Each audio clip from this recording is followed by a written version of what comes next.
কায়োপ্র্যাক্টর 360 থেকে আমি ডক্টর সৌরদীপ দত্ত।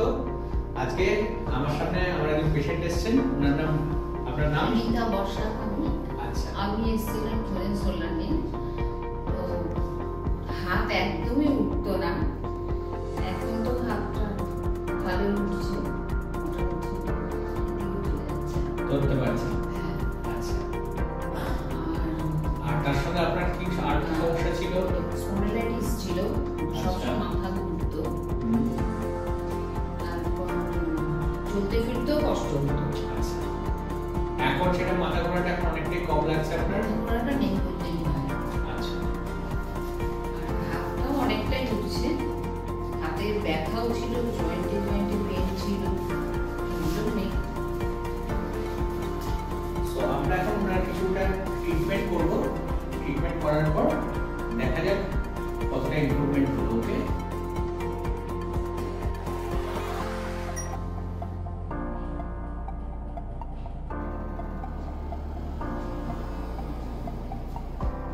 এইটি % তো হবে বেটার। স্টার্ট।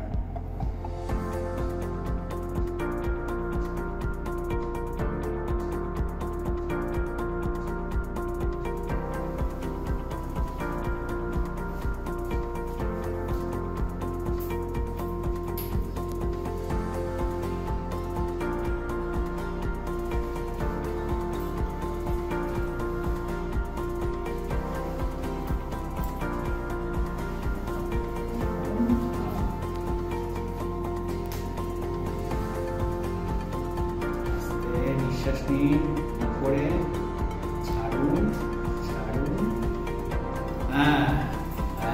তুলুন। দেখুন, ফাইন। বাহ, খুব ভালো। আচ্ছা, এবার আপনি একটু শুয়ে পড়ুন।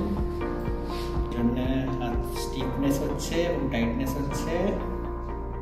এবার দেখুন, টান ফিল করছেন আপনি। দেখুন হাতটাও কিন্তু উঠছে। ওকে, দেখুন আপনার জিজি কিছু করছে। আচ্ছা, এবার ট্রিটমেন্টের পর আপনার এবার কিরকম লাগছে সেটা একটু আমাদেরকে বলুন। ফাইন লাগছে। আমি একটু আগেই বললাম যে আমার তো খুবই খারাপ অবস্থা ছিল, মাথা ঘুরতো সবসময়, হাতে ব্যথা ছিল, হাত উঠতো না, কিছুই হতো না। 80% ক্লিয়ার হয়ে গেছে, ক্লিয়ার হয়ে গেছে। হাতটাও উঠছে, বাহ, অনেকটা। তো ফ্রেন্ডস, আমরা দেখতে পাচ্ছি যে উনি এখন অনেকটাই বেটার আছেন। হ্যাঁ, আরো কিছু সিটিংস লাগবে ওতে অবশ্যই, কিন্তু আগের থেকে উনি অনেকটাই বেটার। নিজেই বলছেন 80% বেটার। তো এটাই আমরা চাই